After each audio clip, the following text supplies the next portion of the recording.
I don't want to be involved in conspiracy theories. You know, there are lots of them. They can go on. We can speculate on that forever. What we really need to know is how those buildings came down.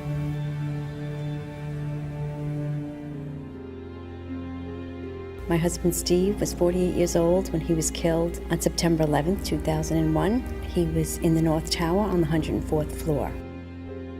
There are so many unanswered questions, and that's scary to me. We never had answers. Nobody ever stopped to have a scientific investigation. A scientific investigation. A scientific investigation.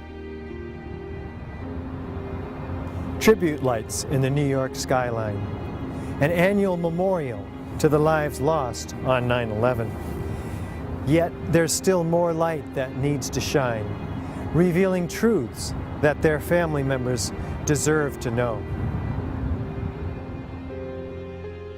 September 11th, 2001, a day that changed history.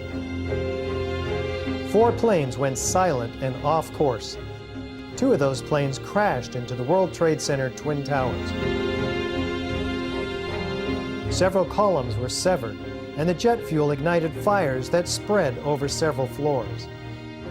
About an hour later, millions watched in shock as both towers were suddenly and rapidly destroyed, killing almost 3,000 people, for whom truth and justice may have yet to be served. Hi, I'm Richard Gage, AIA, licensed architect of over 20 years and member of the American Institute of Architects. I'm founder of Architects and Engineers for 9/11 Truth, a non-profit organization of well over 1,000 technical and building professionals. According to official government reports, the fires weakened the structural steel framing of both twin towers, leading to sudden, progressive, and total collapses. Unknown to most people, a third steel frame high-rise, World Trade Center 7, was also destroyed. Critical questions have been raised by more than 1,500 architects and engineers about the official explanations for the destruction of all 3 of these buildings. Along with more than 10,000 other concerned individuals, these professionals, collectively comprising more than 25,000 years of experience, have signed our petition. They're calling for a new investigation into the destruction of these 3 World Trade Center high-rises. This call is based on evidence that reveals a very different destruction scenario than reported by government engineers.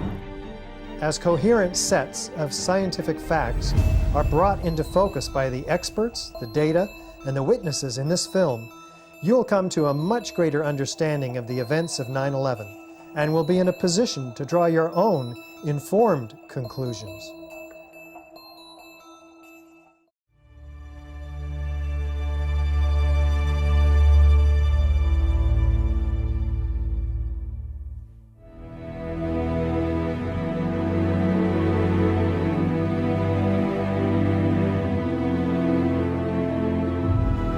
The new World Trade Center, Building 7, looms above the site of its original. Building 7 was a 47-story high-rise, not hit by an airplane. Yet, it was the 3rd modern steel-frame skyscraper to collapse rapidly and symmetrically on 9/11. It was a football field away from the North Tower and sustained minor damage from falling debris. Building 7's precipitous collapse was blamed on normal office fires. I'm Steve Barish, founder and president of Barish Architects and Associates, Inc., a 33-year-old architecture, planning, and engineering firm. One of the things that really interested me is how quickly the Tower 7 fell. It fell within 7 seconds approximately from top to bottom. This building was built in the mid-'80s and met all the codes at the time. From about 1965 until about 1985, most of my experience has been in high-rise, multi-story steel buildings. NIST would have us to believe that these were was a typical office fire, scattered office fires, if you will, that brought this building down. Since the mid-60s, I've tried to follow high-rise fires because they're something we worry a lot about as we design these buildings. And I'm not aware of any high-rise building that have come down as a result of fires.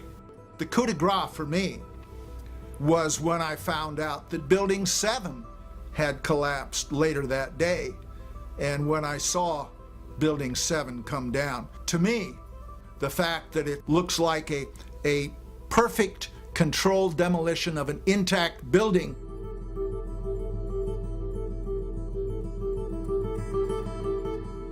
I mean, that's what I call a smoking gun.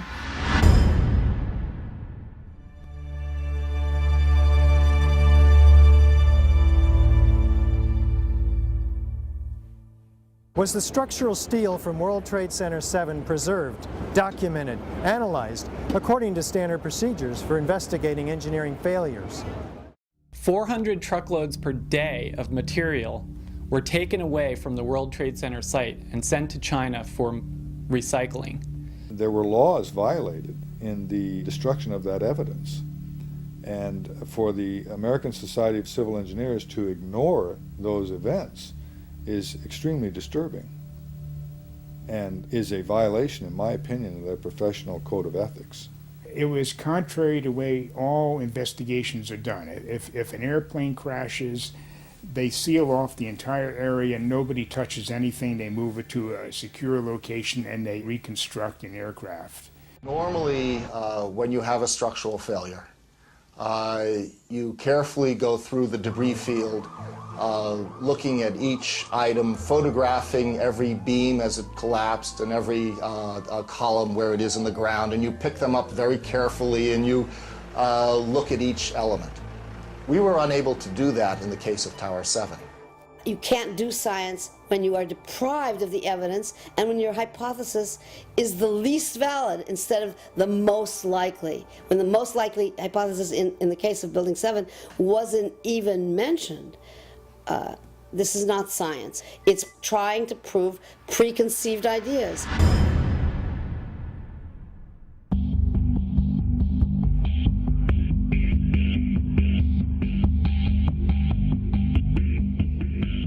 Was a proper investigation performed that might have revealed the use of accelerants or explosives in World Trade Center 7's destruction?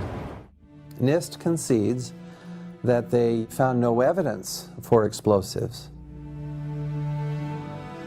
So then we asked them, well, did you look? And they said, no, we did not look for explosives or residues of explosives.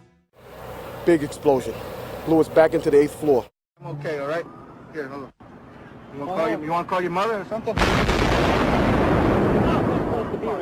Just the fact that there were explosions means they need to be investigated. Keep your eye on that building, it'll be coming down. The building is about to blow up. Moving back. We are walking back. There's a building about to blow up. We don't have the real story on what happened because there wasn't a proper investigation done.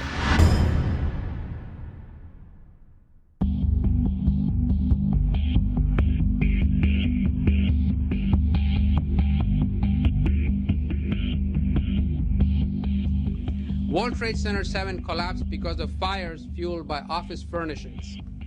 It did not collapse from explosives or from fuel oil fires. As reported by the New York Times, engineers were baffled by the collapse of Building 7. Since no steel frame high-rise has ever completely collapsed due to fire, how are we to understand this mysterious event? High-rise buildings simply do not collapse due to fire. There has never been until 9/11 an experience where a high-rise building that was steel frame completely collapsed. There have been fires burned longer in similar structures without any collapse. This claims the fires were very large, very hot, and long-lasting, when in reality, observation, which has been researched by many people, shows these fires did not last very long. They were not in the locations where NIST claims they were at given times. I'm a fellow of the American Institute of Architects. For the 40-plus years that I've been practicing architecture, I've designed a variety of buildings from small houses to high-rise office buildings. Some of the high-rises that I've worked on are 1 shell and 2 shell here in Houston. I was project manager for a 22-story office building in Akron, Ohio. Later in the day, when World Trade Center 7 collapsed, they had already showed us pictures of a few fires in that building, and I mean, they weren't even raging. And how could that cause a building to collapse as if it were imploded? Couldn't happen.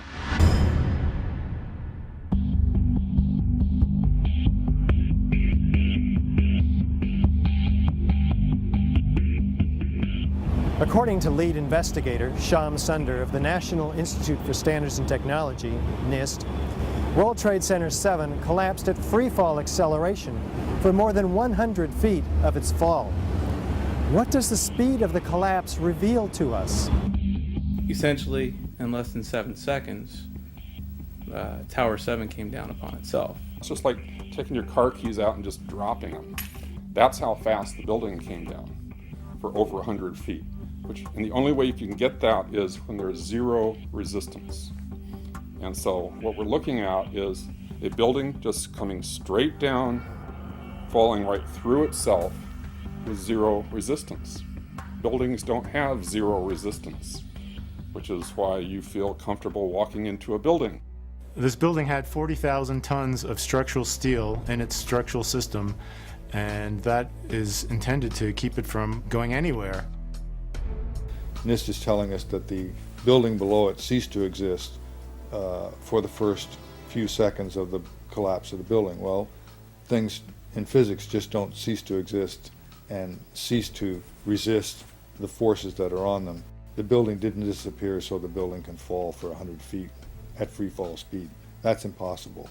That's a violation of the fundamental law of physics that says that for every action there's an equal and opposite reaction. If floors fall, they tend to fall and are braced by the floor directly beneath it, and there's some delay there. Because of redundancy, because of all the other columns in the building that were not affected. Even if a floor were to collapse, it still wouldn't be able to collapse all of the connections simultaneously at the rate that it did without secondary explosions.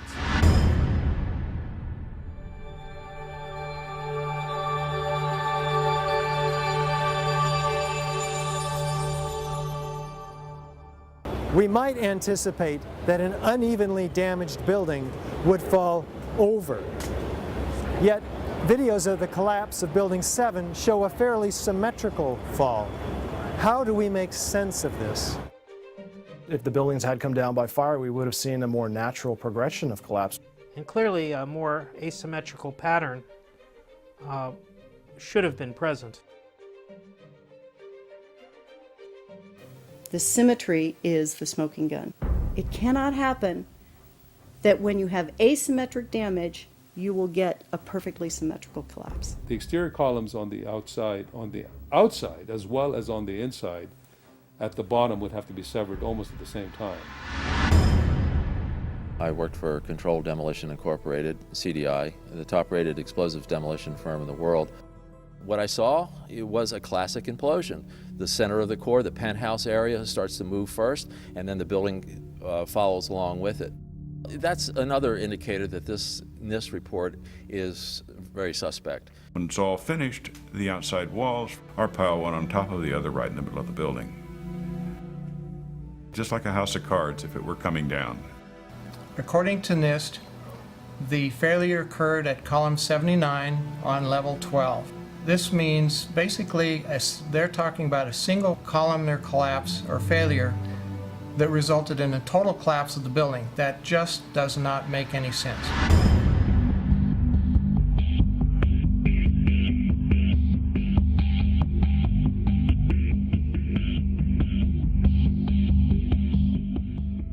The explanations from FEMA and from NIST don't add up.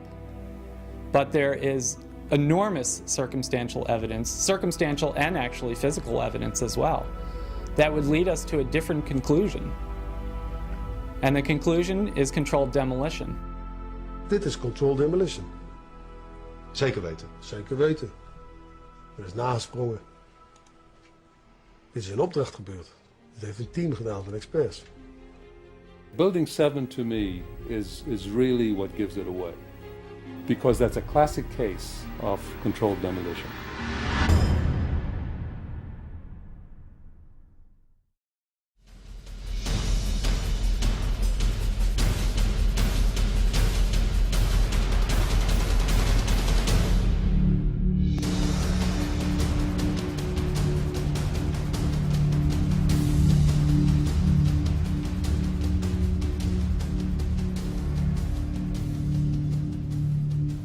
This is the original site of the World Trade Center Twin Towers. Construction is now underway where dramatic new facilities are being erected. Just 10 years ago, the planes hit the towers, cutting through some exterior and interior supporting structural steel columns. The fuel from the planes ignited office fires across several floors. According to the official reports, the structural steel frame was weakened and failed, causing a total progressive collapse of each tower. Does the official explanation make sense? Was there a comprehensive investigation that examined all of the evidence? I walked into the office and the first words that I heard was, "A plane's just run into the World Trade Center." And my initial thought was, well, that's okay. It's built to withstand a 707. It did not seem possible that these towers that were designed to withstand the impact of a 707 could possibly collapse in such a short order of time from the time that they were hit. The majority of the jet fuel was burnt up instantly in the big fireball, and it was gone. The fires that were left were office furnishings and carpet and things like that. A lot of things in these kind of buildings have to be fire resistant by nature. It's required by code. So there really isn't a whole lot of fuel in there to begin with. The media portrayed these fires as being extremely hot, but the fires were not that hot in World Trade Center 1 and 2. If you look at the NIST zone data, you could see this. And to use our own powers of observation, you could tell by seeing these fires and seeing black smoke come out the windows. That means that the fires were oxygen starved, and it was incomplete combustion. And so it was a low temperature fire. The heat from the fire supposedly softened the steel and thereby brought the buildings down.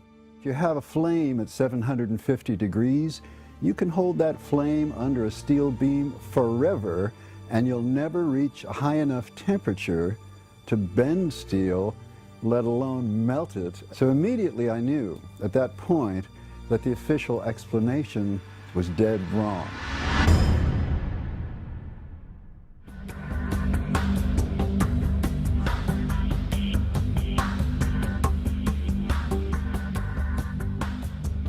Rather than a slow groaning collapse that we might anticipate, the Twin Towers show in the videos a very rapid, sudden onset of destruction. What does this imply? This claimed that the upper section of each of the towers crushed the lower section. However, when you watch video closely, in the case of World Trade Center 1, you'll see that the upper section disintegrates itself. It appears to be a controlled demolition of its own of the upper section. The top section, pushing on the bottom section, it's going to meet equal forces as it goes. Both sections are going to be demolished at the same rate. So by the time you've crushed up 15 stories below it, the top 15 stories are also going to be crushed. And so there's nothing left now to crush the rest of the building. You're looking for a jolt. That this thing, if it actually comes down and hits, you should be able to see the point at which they actually impact, because it would actually slow down the motion of the falling block. Before the tower started collapsing from the top, the antennas started to fall. and the antenna, of course, was over the middle of the elevator shafts. I'm very familiar with the interior structure that surrounded the elevator shafts and the accessibility which the elevator companies had 24/7. It wouldn't be a problem once you gained access to the elevator shafts. Then a team of loading experts would have access to all the core columns and beams. The rest could be accomplished at that point by just the right kind of explosives for the job at hand. The only way that I can see that the towers could have collapsed is that the interior columns were compromised.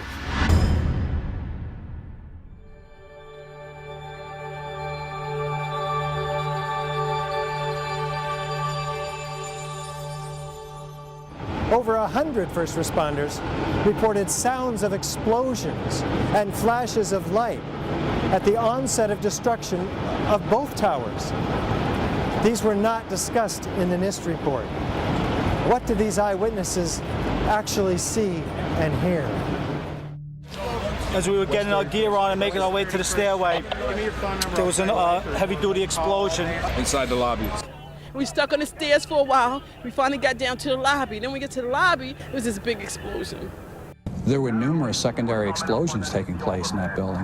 There were continuous explosions. Floor by floor, instead of popping out. It was if they had detonated. If they were planned to take down a building. Boom, boom, boom, boom, boom, boom, boom. And it just started going pop. It just started going boom, boom, boom, boom, boom. And he goes, how fast? I go like firecrackers. They're reporting exactly what I would expect. You're hearing boom, boom, boom, boom, boom, waves of explosions going off, not one massive big boom. There's so many videos of witnesses from that day that report explosions. There's radio transmissions from the FDNY. We have the transcripts that were recorded, back in 2001 of all these firefighters and first responders reporting explosions. This testimony should have caused the presumption that there was a good chance explosive residue would be found and justified testing for it, rather than the opposite. It doesn't look like a collapse. It's like a huge mushrooming, billowing kind of an event. That whole thing looks nothing like a building falling down. It's a building being blown up. That's what the physics shows. Yet they refuse to consider the possibility that explosives or some other form of demolition device could have been used to cause the collapses of the towers. And the fact that controlled demolition is consistent with all the available technical evidence. And the response to that request for correction is NIST simply saying they're unable to provide a full explanation for the total collapse, even though that was their task given to them by Congress.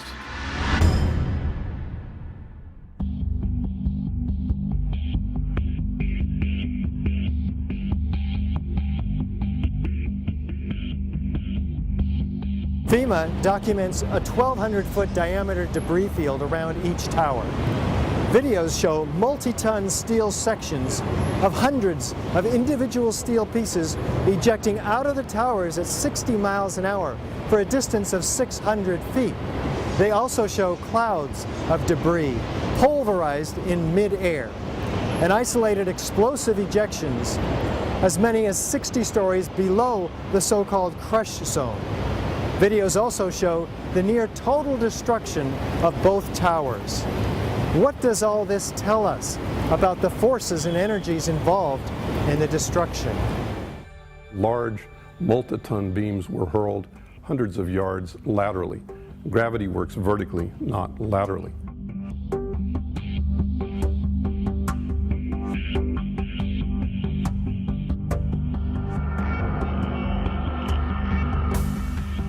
So something's happening to throw these things horizontally at those kinds of speeds.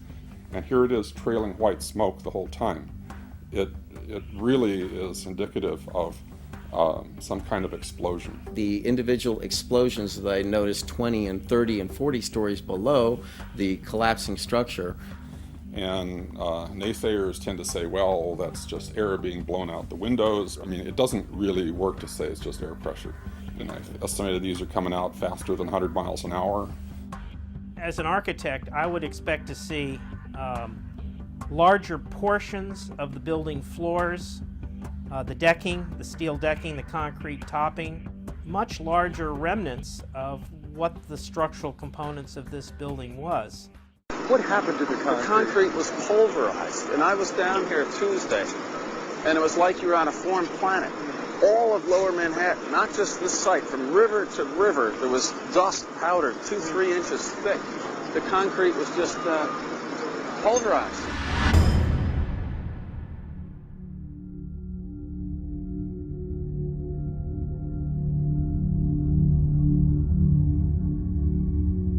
In its report on World Trade Center 7, which came out in May of 2002, FEMA documents in Appendix C steel that has been melted and even partially evaporated, resembling Swiss cheese. What are we to make of this? I'd like to know why NIST excluded the evidence of melting steel. Well, why is this not included? Why is this forensic evidence not being included in the report?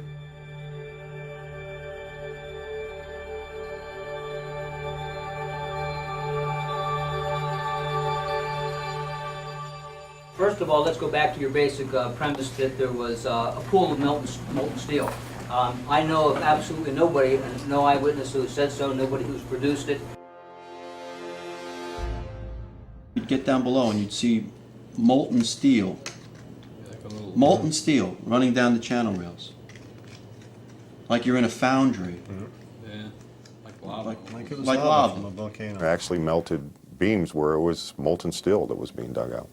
Underground, it was still so hot that molten metal dripped down the sides of a wall. It's this fused element of steel, molten steel and concrete and all of these things all fused by the heat into one single element. And they pulled off a big block of concrete, and there was like a little river of steel flowing.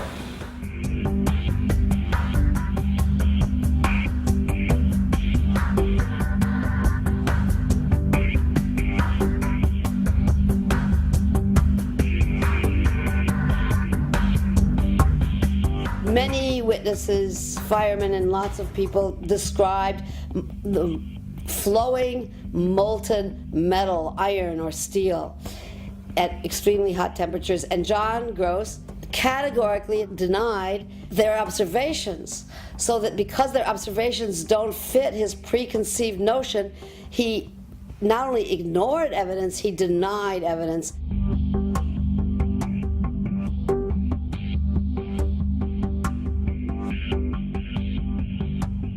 In an office fire, you cannot generate enough heat to melt steel. And yet we have evidence of molten iron in the microspheres, in the rubble pile, and the metal pouring out of the side of the tower. So what is this molten metal? It's a direct evidence for the use of thermite. An incendiary used by the military, thermite is a compound of iron oxide and aluminum, which when ignited sustains an extreme heat reaction, creating molten iron. In just 2 seconds, thermite can reach temperatures over 4,500 degrees Fahrenheit, quite enough to liquefy steel. We know that open-air fires cannot burn hot enough to melt steel, but metal had melted at the base of the towers. I found a pore in the steel that had pure sulfur. There's a government theory that calcium sulfate from gypsum boards was the source of sulfur, and that's wrong. Calcium sulfate cannot undergo any kind of a chemical reaction that produces the element sulfur, and we're not dealing with any kind of compound of sulfur. When we're talking about sulfidation, we're dealing with the element sulfur. There's a version of thermite called thermate, which has sulfur in the thermate, and what the sulfur does is it's sort of like salt on ice. And it just basically makes the steel melt at a lower temperature. And if you do a search on Google for thermite and building demolition, you can find devices that have been fabricated and invented that use thermite for building demolitions. In the case of thermite cutting charges, you would have heard far less noise since they are worked by thermal heating, melting of the steel, rather than an explosive cutting as in RDX charges.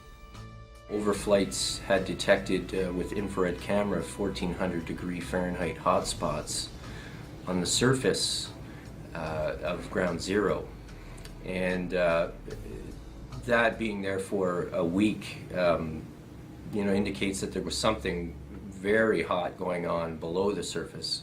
So thermite would also explain potentially the fact that the fires could not be put out at ground zero. The fires lasted for quite a while, but most importantly, they were deep within the pile, where people would expect that the environment was oxygen starved. And thermite could explain this because it has its own oxidant within. It's actually the metallic oxide that provides the oxidant to allow the incendiary thermite reaction to occur, even underwater.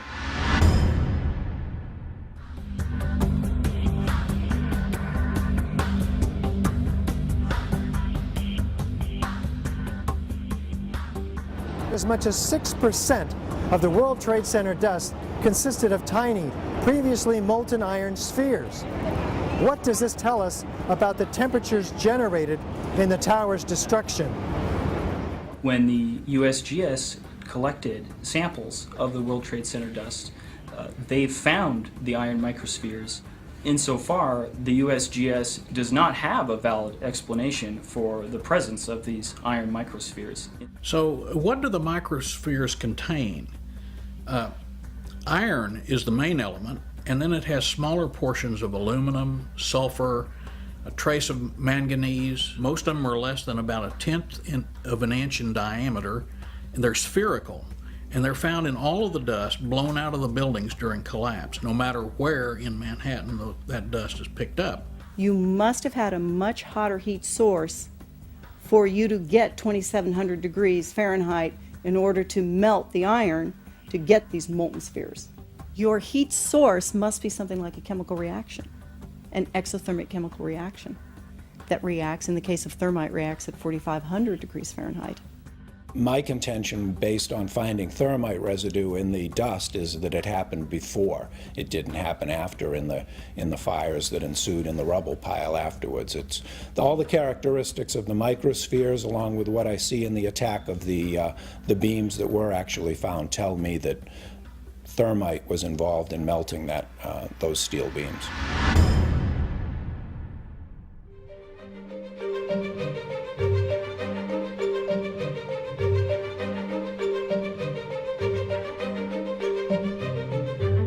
Out of the ashes of the World Trade Center devastation rises the Freedom Tower, whose foundation, however, is shrouded in question. For example, in the World Trade Center dust, an international team of scientists find an advanced form of highly energetic nanothermite composites.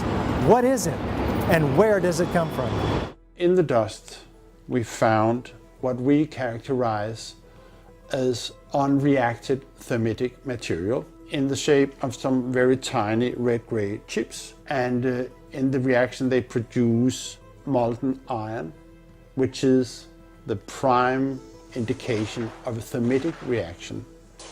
And such a reaction can be used to destroy steel structures. What we have found is a modern version of thermite, which we call nanothermite, which is produced in a different way. It is not just two powders being mixed. The material is actually built from the atom scale up. We call it the bottom-up procedure, which is what you do in nanotechnology. The ingredients are much smaller, which means they're reacting faster and they are more easily ignited. The primary elements in the red material are aluminum, iron oxide, as well as silicon and carbon. The iron oxide appears in faceted grains, approximately 100 nanometers across. The aluminum appears in thin platelets, about 40 nanometers thick. This is discussed in our paper in the Open Chemical Physics Journal, published in April of 2009. But so far, none of these papers have been refuted in the literature, the scientific literature. So that means they are unchallenged in the scientific sense.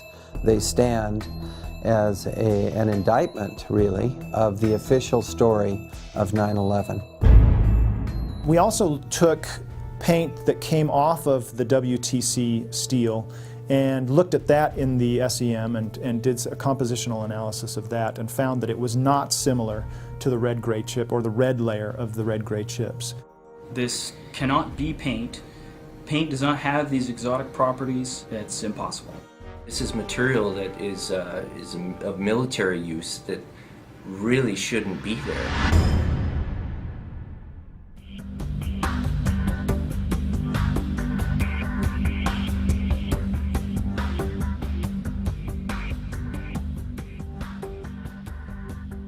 You don't need to be an engineer or an architect to see what happened to those buildings.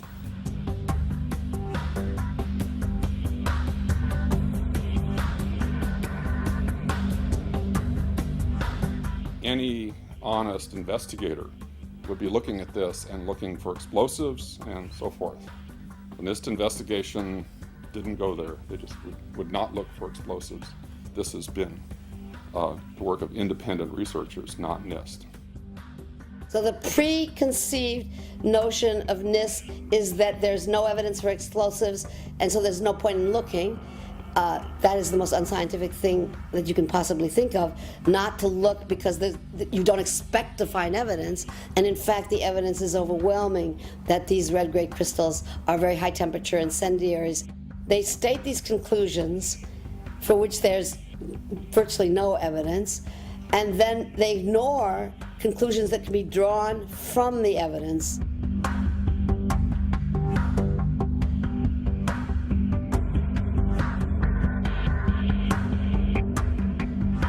The only way that a building can accelerate as it collapses is by having pre-engineered, precisely timed, and precisely placed explosives. In other words, controlled demolition. We have a professional responsibility, and I urge every engineer and architect and demolitions expert and anybody that has any knowledge in this field to examine the evidence and stand up and be counted, because the rest of the world is depending upon us. We know we've been lied to about 9/11. We don't know for sure who did it. We don't know exactly how they did everything. And that's why we need a new investigation to find out. We do know that there was a massive cover-up, that there was evidence hidden and destroyed. The American people absolutely need the truth of 9/11.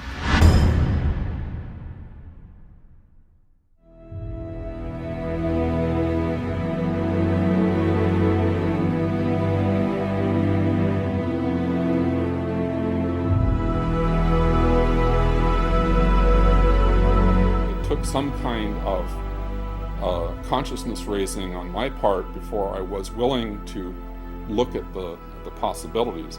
And really, you need to go where the evidence leads. Let's look at it objectively. Let's look at the evidence, not these fabricated computer models and hearsay and all these predetermined conclusions. Let's really open it up again and investigate this thing properly, and then come to conclusions. I strongly support an independent investigation that would be independent of the government, independent of all of the influences that obviously were in effect during the NIST investigation. What happened on 9/11 is not something that is just going to go away. This is very pertinent to us today. I wish to further the investigation, and I want to make a difference because I want this to be a safe and better place for my children. Signed the petition on the Architect and Engineers 9/11 Truth website, mainly because I wanted to stand behind the families that lost people on 9/11. The 9/11 Truth movement was started by the families that lost loved ones on that day. And they were all out there alone, screaming for help. And our own country was ignoring them and ignoring their needs and not taking care of them the way we should have after that happened.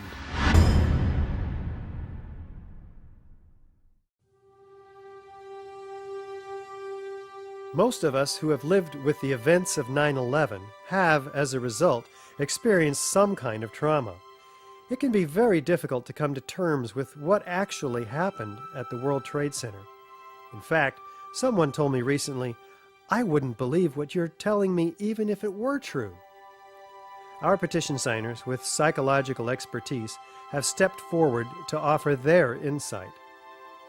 While this segment is clearly outside the knowledge base of the architects and engineers for 9/11 Truth, these experts in psychology highlight their valuable experience for us as to why this evidence can still be so difficult for people to accept.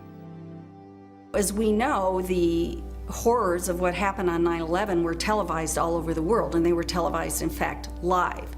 We witnessed the deaths of almost 3,000 of our fellow Americans.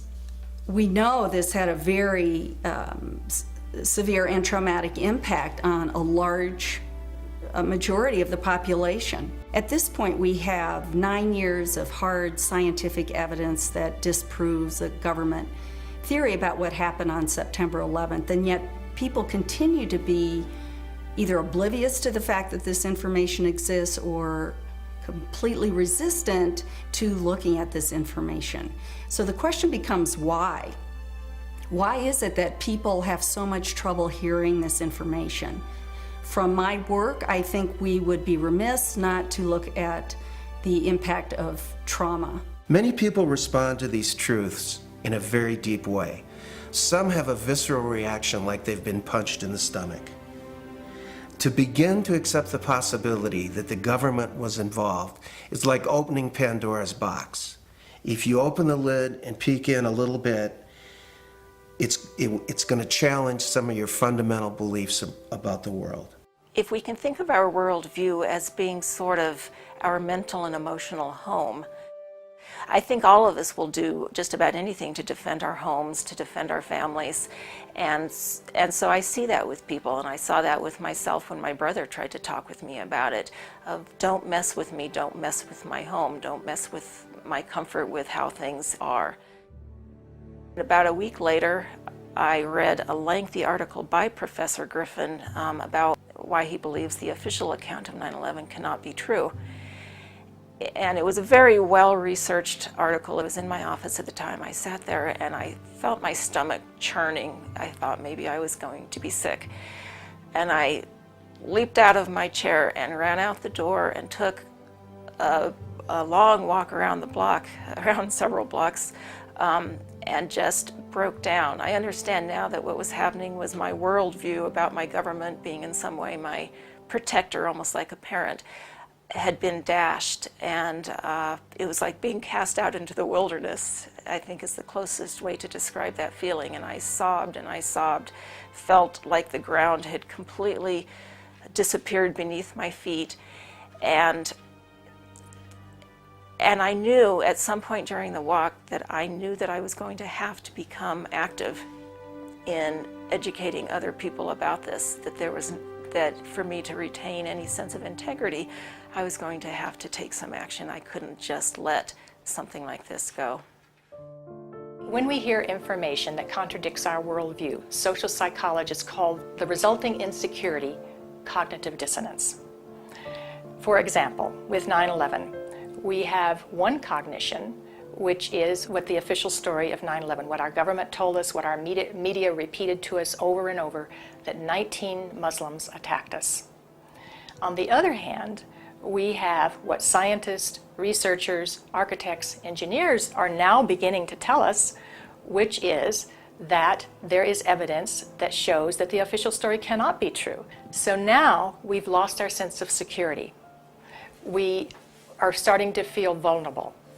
Now we're confused. 9/11 Truth challenges the beliefs that our country protects us and keeps us safe, and that America is the good guy. When your beliefs are challenged, fear and anxiety are created. In response to that, our psychological defenses kick in, and they protect us from these emotions. Denial, which is probably the most primitive psychological defense, is the one most likely to kick in when our beliefs are challenged. And it's a very, very uncomfortable state to be in. And eventually our mind shuts off. Just like when a computer is overloaded, our minds get overloaded. We can't handle it anymore and we shut down. And what some of us will tend to do is deny the evidence that's coming our way and stick to the original story, the official story, and to try to regain our equilibrium in that way. Another thing we can do is decide to look at the conflicting evidence and be sincere and be open-minded and look at both sides of the issue and then make up our own mind about what reality is. Here are a few of those spontaneous initial reactions to hearing the contradictory evidence about 9/11. I don't want to know the truth, or I'd become too negative and psychologically go downhill. I'm not sure I want to know. If this is true, then up would be down and down would be up. My life would never be the same. Fran, I refuse to believe that many Americans could be that satanically treasonous. Someone would have talked. But these are beliefs. They are not scientific facts. But these beliefs do keep us from looking at the empirical evidence. Whenever we say, I refuse to believe, we can be sure that the evidence that's coming our way is not bearable and that it's conflicting with our worldview much too much. As I thought about all of these responses, I realized that what is common to every one of them is the emotion of fear. People are afraid of being ostracized, they're afraid of being alienated, they're afraid of being shunned, they're afraid of their lives being inconvenienced, they'd have to change their lives, they're afraid of being confused, they're afraid of psychological deterioration, they're afraid of feeling helpless and vulnerable. And they're afraid that they won't be able to handle the feelings that are coming up. None of us want to feel helpless and vulnerable. Healing comes through facing the truth, experiencing it, allowing the feelings to come in, so that if there are feelings of fear that perhaps these events were caused by something that we haven't thought about yet, dark elements within our society, for example, we'll let that come in and explore it. Let the light shine on whatever happened. This will be the most healing process. After World War II, part of the way that Jewish people honored the dead was by making sure that the truth was known and that the value of these people was respected. Not pursuing the truth about 9/11 disrespects the value of the life of the people that died. Thinking that we're above such things, that it could happen in other countries, but it couldn't happen here, that's a lack of humility, and that's excessive pride. And so not being able to see our dark side or our weaknesses is the most dangerous thing.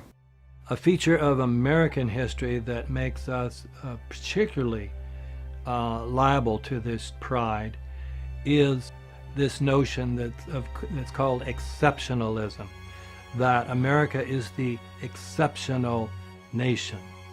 And that began from the beginning. As this country was formed, the people would say, well, there was so much evil in the European countries, so much cheating, so much lying, so much using the people for the ruler's purposes, but not in America. We have leaders that are free from those sins. So I think this has made 9/11 particularly difficult for Americans. So we need to understand that questioning is patriotic. Questioning is what we're supposed to do as citizens. That's our duty. When something like 9/11 happens, we need to be sure that we have a real investigation into who the perpetrators are, and then we need to be sure that those perpetrators are held legally accountable. It's part of the healing process on the individual level as on the collective level. We need the truth in order to heal.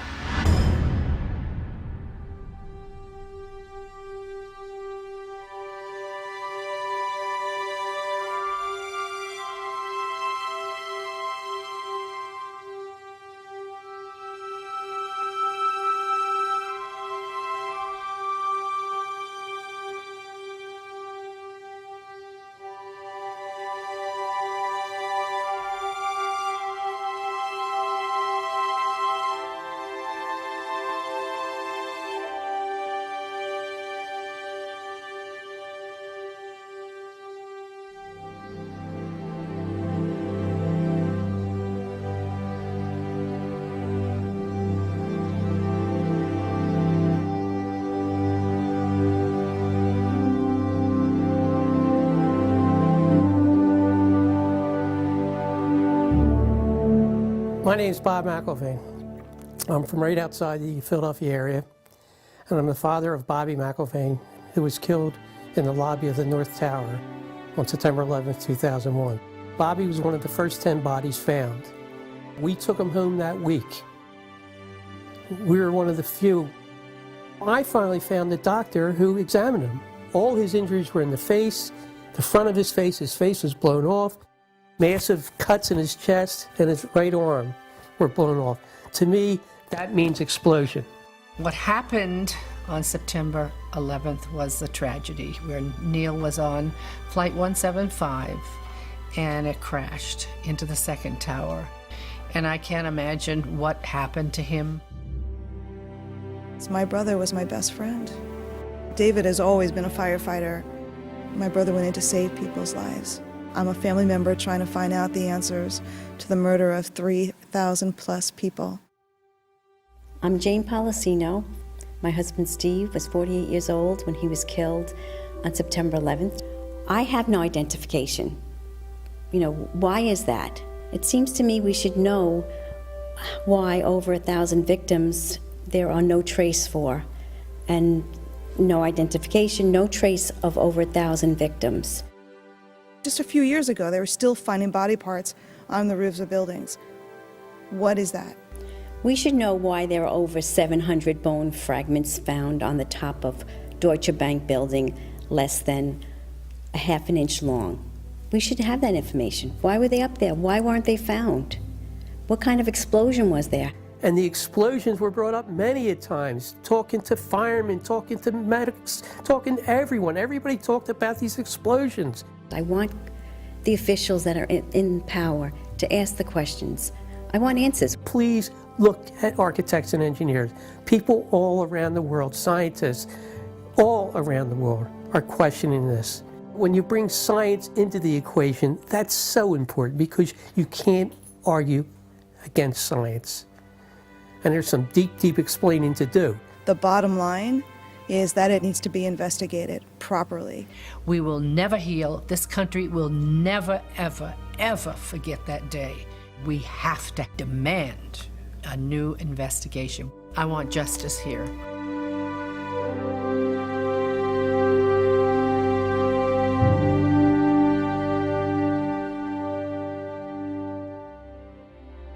The forensic evidence that you've seen is very real. New light has been shown. A third beam now reaches into the pitch black sky and stands in for the still officially unexplained free-fall destruction of the World Trade Center Building 7. The obvious dark truth about Building 7 may very well provide the key to justice for the victims of family members of the destruction of the Twin Towers. The country owns this. We were all victims. You all should want answers. It's not just ours, not just mine. We all lost something that day.